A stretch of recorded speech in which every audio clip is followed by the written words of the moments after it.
البط البلدي وجماله بطريقة سهلة وجميلة. وشايفين التحميلة بتاعته دي على فكرة شاويينها في الفرن.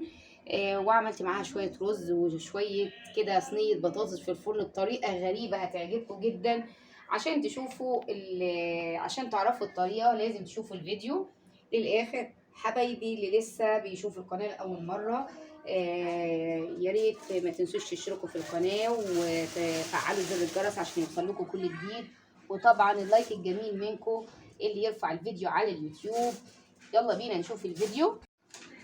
اللهم صل وسلم وبارك على سيدنا محمد وعلى آله وصحبه وسلم. أهلا بكم حبايبي، عاملين إيه؟ يا رب تكونوا بخير وصحة وعافية. النهاردة هنعمل بط بلدي بقى من اللي قلبكم يحبه. البلدي يوكل في أي حاجة. عندي بطة هعملها. طبعا تبلتها بالبصل والورق اللورا والملح والفلفل الاسود، وبعد كده غسلتها من التتبيله كويس. ومجهزه طبعا بصل، ورق لورا، عندي فلفل اسود عشان نسلقها مع بعض ونعملها بطريقه جميله جدا. يلا بينا على البوتاجاز. طبعا انا مكتفه البطه كده من رجليها، وهبدا ان انا احطها على البوتاجاز. الميه بتغلي، شايفين الميه كده فيها فقاعات بتغلي. وهبدأ انزل بالبطة بتاعتي والحوايج بتاعتها، واستنى طبعا لغاية ما ده حبايبي. بعد ما شلت الريمة بتاعتي، طبعا بشيل الريمة الاخر شوية كده اهو. هبدأ بقى اجيب البصل. طبعا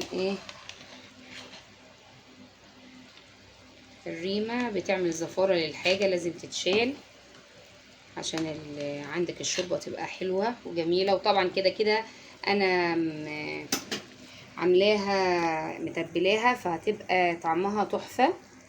هنزل بالبصل بتاعي والورق اللورا، وهنزل بالفلفل الاسود والملح في الاخر عشان طبعا يتم سواها. هبدأ بقى ان انا اهدي البوتاجاز عليها شوية عشان تستوي كويس خالص، وارجع لكم نشوف هنكمل ونعمل ايه. ده حبايبي البطة بتاعتنا اتهرت مش استوت. استوت جامد، شايفين قطع سايبه من بعضيها.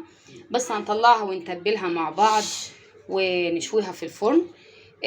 يلا بينا بقى نعمل احسن صينيه بطاطس بطريقه سهله وجميله. جبت كده معلقه سمنه، وهنزل بالبصل بتاعي، وهنزل كمان بفصوص الثوم متقطعه كده فرنشات، وهقلب تقليبه كويسه كده لغايه بس تدبل بس حبه. طبعا انا مطلعه صلصه، ده القرار صينيه البطاطس ده مفاجئ. مطلعه شويه صلصه وانا عاملاهم اهو. خليها بس ريحتها كده تبتدي تطلع وننزل بالصلصه عليها. خليها اتشوحت. ازاي صينيه بطاطس وانا بعمل الخلطه بتاعتها في الحله؟ اصبروا بس عليا هتشوفوا المفاجاه بتاعتي. هبدا بقى انزل بالصلصه، دي صلصه اللي عاملاها، وهنزل بالتوابل بتاعتي الجميله، وهقلب يتسبكوا مع بعض ونشوف البطاطس بتاعتنا. ادي حبايبي البطاطس بتاعتنا، وادي الصينيه اللي هنعمل فيها. هنرص ازاي؟ نص البطاطس بالشكل ده عشان تبقى كده شكلها زي الورده جميله. ممكن تقدموها بالصينيه بالشكل ده. نفضل كده داير ما يدور لغايه ما نرص البطاطس بتاعتنا كلها بالشكل ده.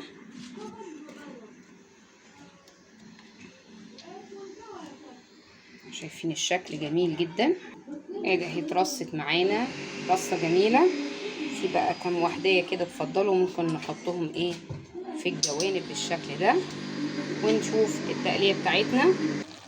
ادي التقليه بتاعتنا اتسبكت، او الصلصه بتاعتي اهو. هنزل عليها بالشوربه. الشوربه دسمه جدا بتاع البط، تحفه. عشان كده انا ما حطيتش غير معلقه واحده بس سمنه كده. تمام جدا. هقلبها ونشوف نعمل ايه مع بعض. هبدأ بقى ان انا انزل الصلصه بتاعتي او التخديعه بتاعتي. بسم الله الرحمن الرحيم. طبعا ظبطت الملح بتاعتي اهو بالشكل ده، بعملها بالشكل ده كده. اوزع البصل من فوق بحيث ان هي تبقى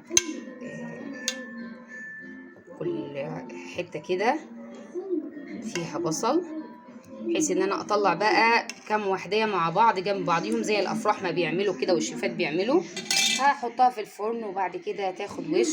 وطبعا هنعمل التتبيله بتاع البطه اللي هنحمرها في الفرن او نشويها يعني.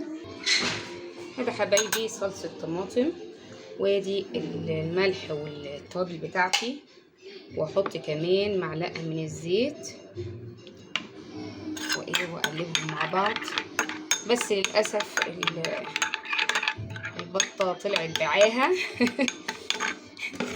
طبعا وانا بعملها شايفين المنظر مهريه على الاخر، بس النص التاني لسه ايه يعني كامل على بعضيه. نبتدي ان احنا ندهن كده بالشكل ده،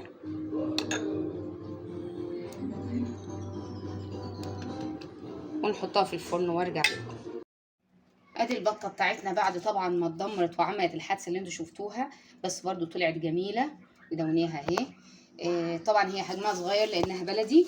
وادي عملت معاها صينيه البطاطس اللي انا وريتها لكم بطريقه جميله جدا. يا ريت تعجبكم الطريقه. ما تنسونيش في اللايك والشير والسبسكرايب. بحبكم في الله. مع السلامه.